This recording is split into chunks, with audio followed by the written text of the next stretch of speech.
Assalamualaikum warahmatullahi wabarakatuh. Baiklah, di sini kami akan menjawab pertanyaan-pertanyaan mengenai George Simmel dalam mata kuliah Teori Sosiologi Klasik. Itu, apa saja aliran pemikiran yang mempengaruhi pandangan George Simmel? Dalam pemikirannya, Simmel banyak dipengaruhi oleh seorang filsuf, Immanuel Kant. Kami mengembangkan suatu pemikiran yang melihat bahwa individu pada dasarnya baik dan memiliki kemampuan untuk mengatur dirinya sendiri.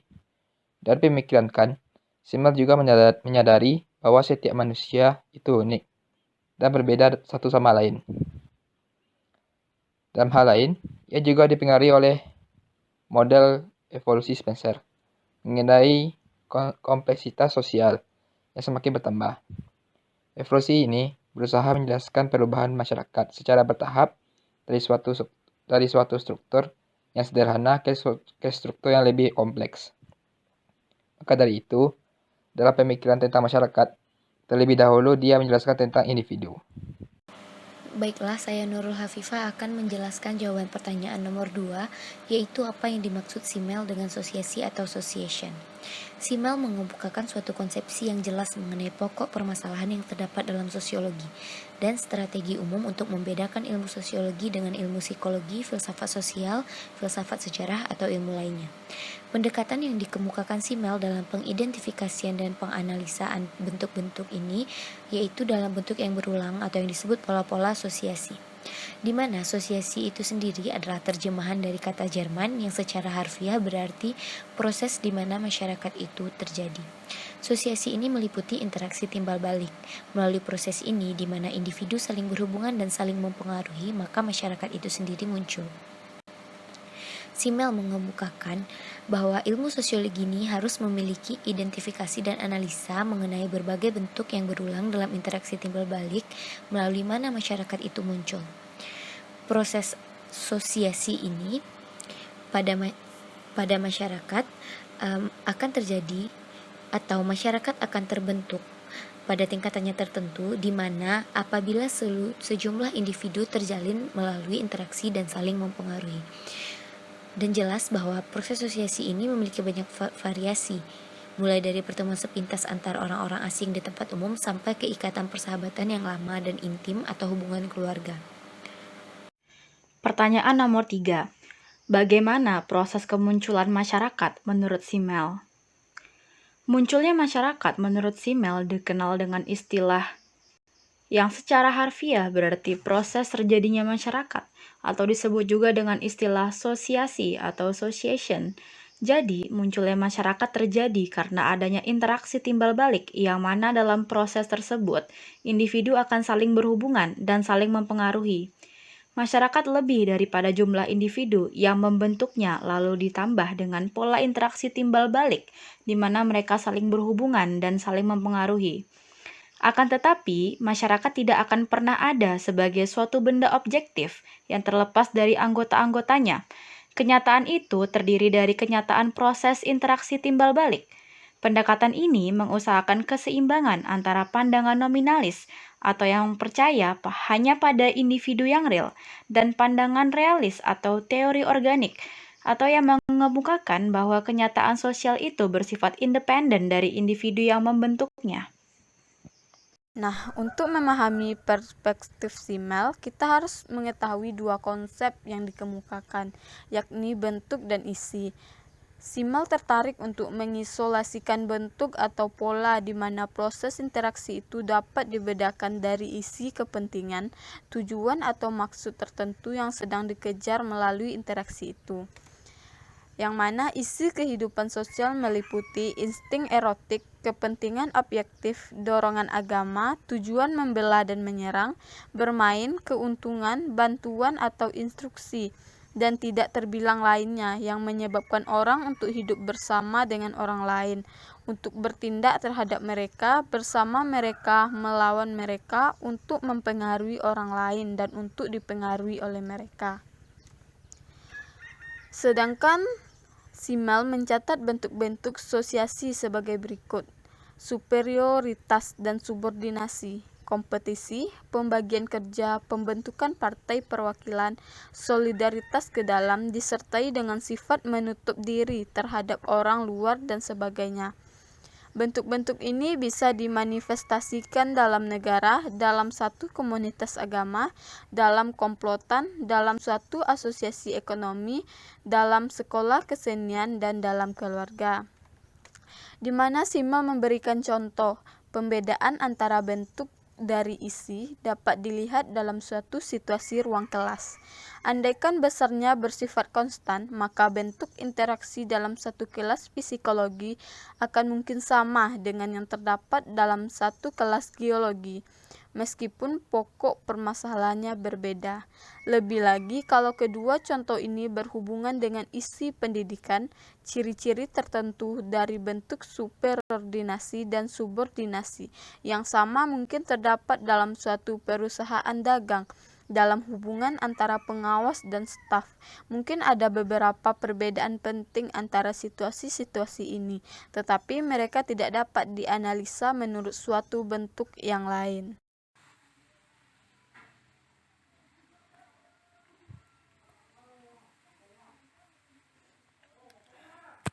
Baiklah, saya akan menerangkan tentang nomor 5, yaitu tentang isi realitas sosial dan bentuk realitas sosial. Realitas sosial berisikan yaitu kenyataan atau fakta yang terjadi dalam kehidupan masyarakat. Hal ini terkait dengan kestabilan dalam keadaan normal atau keadaan tidak normal yang terjadi dalam pola-pola hubungan di masyarakat.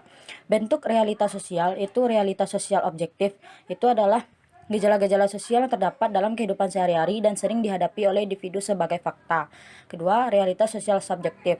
Realitas sosial yang terbentuk pada diri khalayak yang berasal dari realitas sosial objektif dan realitas sosial simbolik. Nomor 3, realitas sosial simbolik adalah bentuk-bentuk dari realitas sosial objektif yang biasanya diketahui oleh khalayak dalam bentuk karya seni, fiksi, serta isi media.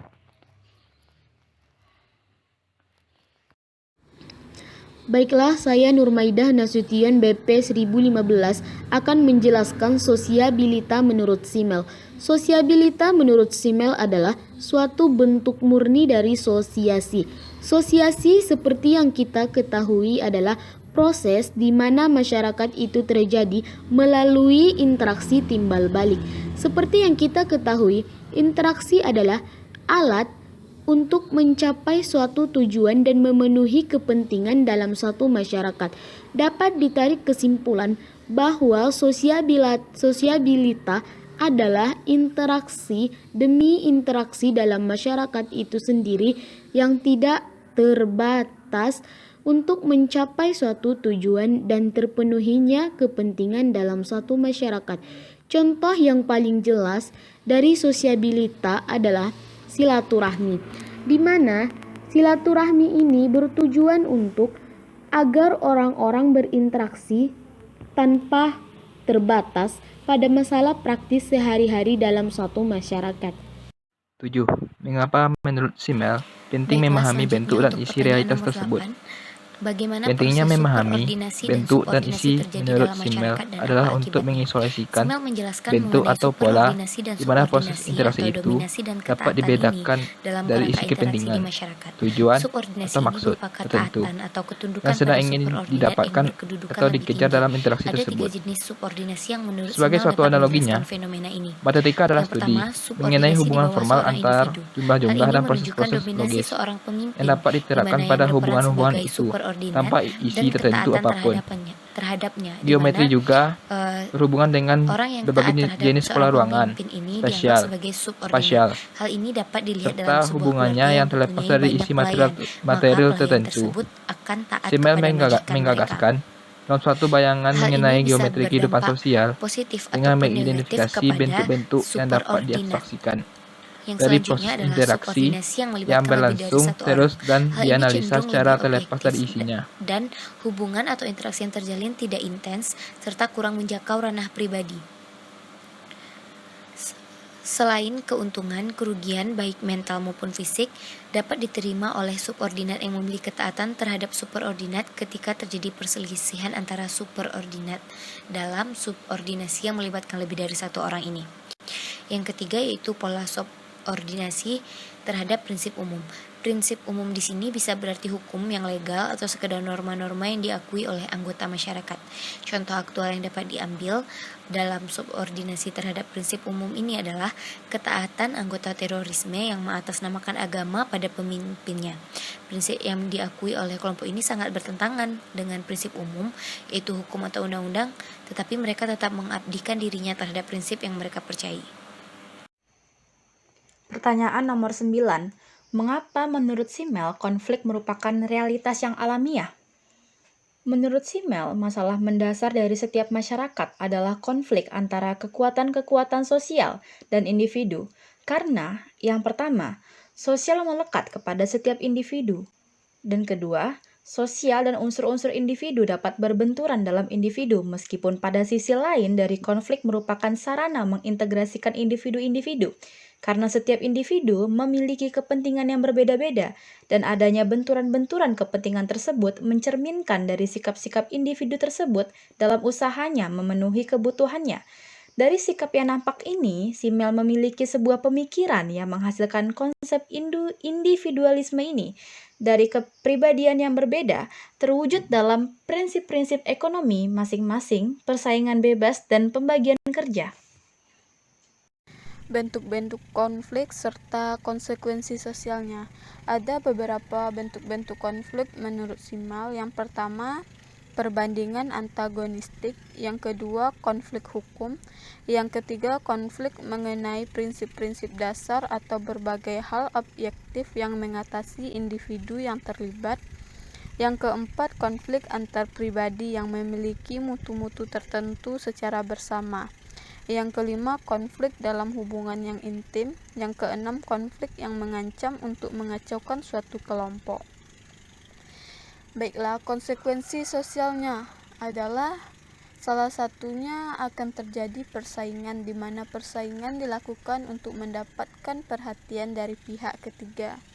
Pada tingkat yang lebih umum sekalipun, persaingan yang sengit dalam kehidupan sosial untuk memperoleh dukungan atau penghargaan mendorong orang untuk jauh lebih peka terhadap kebutuhan dan pandangan orang lain daripada seruan-seruan moral langsung kepada orang untuk mengatasi egoismenya. Kemudian konsekuensi yang lain yaitu meningkatkan rasa solidaritas sosial, di mana pada masyarakat yang berkonflik akan tercipta dan bertambah kuatnya solidaritas yang ada dalam masyarakat tersebut karena adanya rasa senasib dan rasa kebersamaan yang diakibatkan dari suatu konflik. Nomor 11 yaitu makna uang menurut Simmel. Dalam The Philosophy of Money, Simmel membahas tentang konsep nilai, uang, dan proses transaksi. Menurut Simmel, nilai sebuah objek ditentukan dari jarak antara individu dan objek tersebut. Konsep jarak dalam pemikiran Simmel mengacu pada tingkat kesulitan untuk mendapatkan sebuah objek, yang dapat diukur melalui 4 variabel utama, yaitu waktu, kelangkaan, usaha yang harus dikeluarkan, serta pengorbanan yang harus dilakukan. Lebih lanjut, Simmel menyatakan bahwa sebuah objek akan dianggap bernilai jika objek tersebut berada di jarak yang tepat, tidak terlalu dekat dan tidak terlalu jauh dari individu yang menilainya. Ketika membahas tentang uang, Simmel menyatakan bahwa uang layaknya mode, merupakan sesuatu yang bersifat kontradiktif. Di satu sisi, uang menyimbolkan jarak antara subjek dan objek, namun di sisi lain, uang juga berperan sebagai alat untuk melampaui jarak tersebut. Baiklah, saya Nurmaida Nasution BP 1015. Di sini saya akan menjelaskan sedikit tentang tragedi kebudayaan menurut Simmel. Analisa Simmel mengenai kebudayaan menunjukkan bahwa bentuk-bentuk kebudayaan objektif menjadi lain dari pengalaman kehidupan subjektif. Seperti dalam analisanya mengenai pola-pola interaksi. Ini disebabkan karena adanya budaya yang luas yang disumbangkan oleh individu dalam suatu masyarakat tidak dianggap penting ataupun dianggap remeh. Hal ini mengakibatkan terpisahnya kehidupan objektif dan kehidupan subjektif. Dalam perkembangan ilmu pengetahuan dan teknologi, masyarakat merasa terkesan dengan hal tersebut, tetapi mereka belum mengerti tentang kemajuan tersebut. Bagi orang-orang seperti itu, perkembangan-perkembangan ini terutama merupakan kebudayaan objektif yang tidak dapat diresapinya, dan hal itu menyebabkan mereka terasa terasing dalam kelompok tersebut. Dapat disimpulkan bahwa tragedi kebudayaan menurut Simmel adalah proses di mana masyarakat itu mulai meninggalkan kebudayaan lama dan menggantinya dengan kebudayaan yang baru. Salah satu contoh dari tragedi kebudayaan ini menurut Simmel adalah Grill Band dan lain sebagainya.